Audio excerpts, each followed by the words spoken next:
But if you're not consenting to the jurisdiction of this court, you might as well just sit down. You are not a named party. I do not have to hear from you. State your appearance, please. All right. Ian Redmond, P70599, on behalf of the plaintiff. And your name, ma'am? Doshia Banks occupant. Pardon? Doshia Banks occupant. Doshia Banks occupant, Your Honor. Okay. So you're not Ms. Whitlow? No. So what is your position in this case as you see it? If I may, Your Honor. Okay, good. Go ahead. Ms. Banks claims to be an occupant of the property. She filed a bankruptcy case listing the property as hers. The bankruptcy stay was lifted, which gave rise to our motion to reopen the case. The order lifting stay I would like to present to the court because it has some interesting language in it, Your Honor, which includes, it is further ordered that the bankruptcy court finding this filing of this petition was part of a scheme to delay, hinder, and defraud VMC REO LLC. Additionally, Your Honor, the bankruptcy court ordered,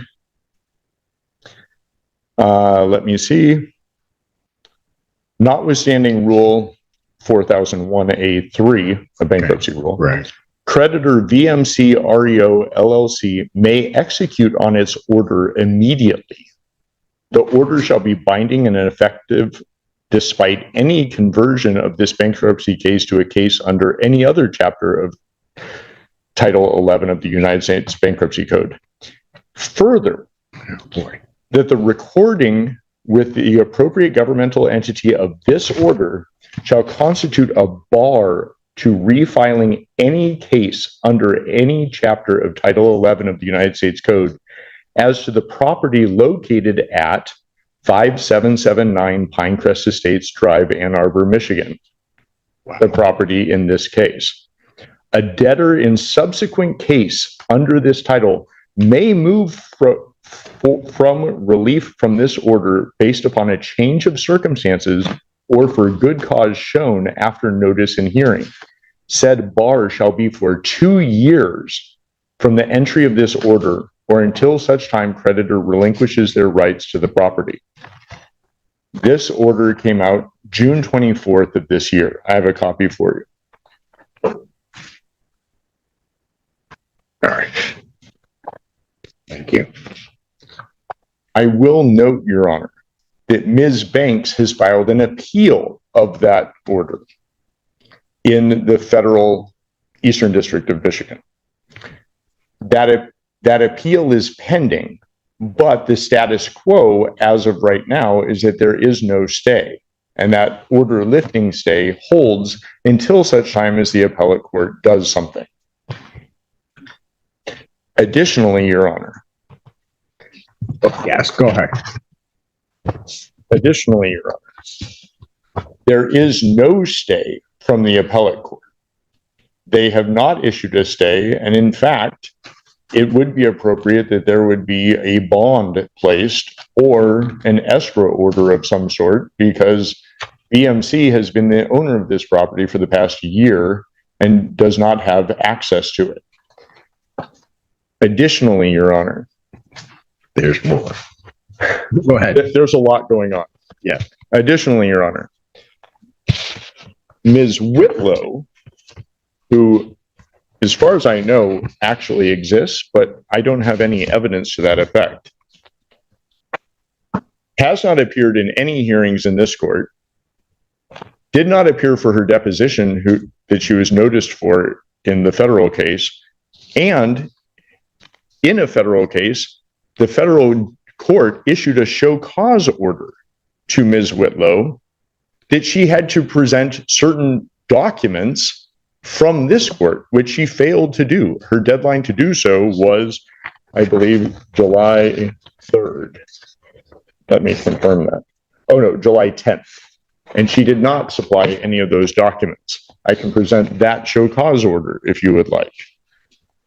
I don't know that I need that because Okay. I'm not The reason that I mention all of this, Your Honor, Yeah, go ahead. is that this is $1 million house in Ann Arbor that Ms. Whitlow purchased with a mortgage and less than a year later defaulted.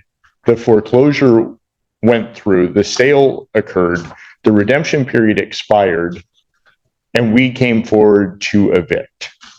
Since then, there have been multiple bankruptcies. Ms. Whitlow filed 2 different bankruptcy cases.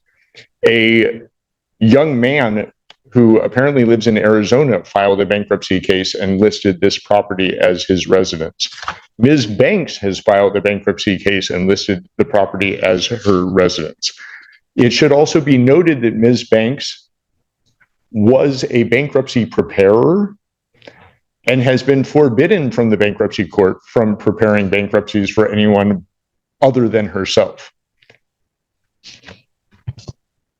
The order lifting the automatic stay talks about that scheme of fraud. I list all of these things to show that the scheme continues. And that's why we would like to reopen this case, because there is no stay in place. We would like to move forward with an immediate eviction, at most an 11-day vacate. And if for some reason that would not be amenable to the court, we would ask for an escrow order or a bond. On $1 million property, I think it would be reasonable that $10,000 a month rent would be reasonable. Right. Thank you. Ma'am, Yes, Your Honor? what do you want to tell the court? Well, just for 60 seconds, and then I wrote something up because I am nervous, quite nervous. But I, Doshia Banks, is respectfully appear specially and conditionally for the sole purpose of protecting federally vested occupancy rights and opposing unlawful state action. I expressly do not consent to this court's jurisdiction and do not. Well, then you are not a named party. So if you're not consenting to this court's jurisdiction, sit down. Oh, You can go because you're not a named party. I have a lease. You are not a named party on this. You may have a lease with someone else, and then you can go challenge it. With who? With Whitlow. Ms. Whitlow. Then you need to go against Ms. Whitlow. Pardon me? Then you may need to go against Ms. Whitlow. But if you're not consenting to the jurisdiction of this court, you might as well just sit down. You are not a named party. I do not have to hear from you. Oh, I see. So I need to. I don't know what you need to do, but Well, let me respond. to what? You're not consenting to the jurisdiction of this court. Why am I hearing from you? I'm recanting You're recanting what? what I just stated. Which part? The part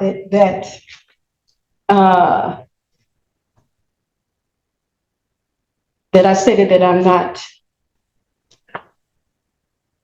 Oh, I lost my spot. Not consenting to this court's jurisdiction. So I'm going to recant that So you are consenting to this court's jurisdiction? at this moment. Oh, Well, no, it doesn't work that way.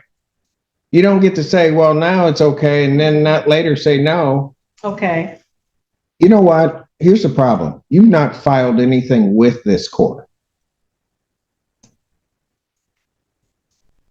No. So I don't know why, on those grounds, why I'm hearing from you. Okay.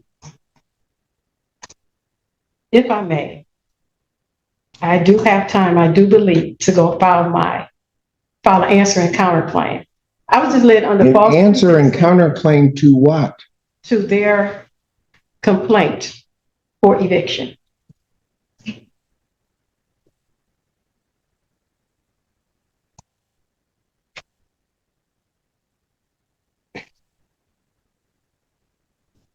You have a lease with, allegedly, with Miss Whitlow. Correct. Then that is who you need to pursue it against, Okay. And or whatever the heck you're doing. well, Because you don't have, there is no privity of contract to the extent there would be, or relationship as between the plaintiff in this case and you. Okay, I'm not really understanding, but Well, let me put it a little bit more simply. If I grant the relief of the plaintiff in this case and grant an order of a judgment and an order of eviction in Okay. 10 days, okay, any claim of your interest in that property, you have to go after the Whitlows because that's the only person you have a contract with. Allegedly have a contract with. okay. No, there is an actual contract. I don't know that, ma'am. We've actually been. I don't know that. Okay, I know you don't know that 'cause it's not before you. Correct. I see. So basically, the notice of removal that the Whitlows did, They are not here. I don't know. I have documents that are not, that they filed with this court that are not signed. So I don't have to accept them. She has not appeared before this court, or they have not appeared before this court. And so as far as I'm concerned, any relief they're requesting, I can, and as of right, ought deny, and it should be denied also on the merits of whatever their motion is. But I can deny it because they're not here. okay.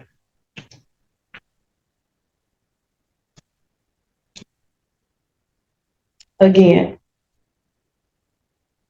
you're stating to me, I want to make sure I'm clear that my issue is with the Whitlows, not with VMC. Ma'am, I am not giving you legal advice. No, I You're don't. telling me that you have a contract. I do not know that you have a contract, but if you wish to enforce that contract, that's who you're going to have the issue with. You're not going to have the issue with the plaintiff in this case because they have rights on the property. All right, Your Honor, I will speak with the Whitlows that I have finally got an understanding of everything. And I will speak with plaintiff's attorney as well and continue to communicate with Remax, who has came by the house several times. All right. Based upon the representation of counsel, I'm going to grant their motion to reopen this case. I'm going to issue a judgment in the plaintiff's favor for possession with a writ to issue 10 days of my signing. Should the matter be appealed, also contained in that judgment and order, the appeal bond I would set at this time at a rental rate or a rate, and I have looked at the property which is involved in this matter, and it is a significant property. I don't think the $10,000 a month quite does it based upon my calculations. So any appeal bond would be set in the amount of $15,000 per month that would need to be paid to maintain the appeal. Thank you, Your Honor. All right. I will prepare that and present it to you this morning. Thank you. May I say something? Our lease payments was not that high at all. I'm not sure what her mortgage payments were. That was not our amount we paid. Then I'll tell you what. If the Whitlows wish to come and object to my order of $15,000 as an appropriate bond, they may do so. I do not believe that you have standing to object to the court's order.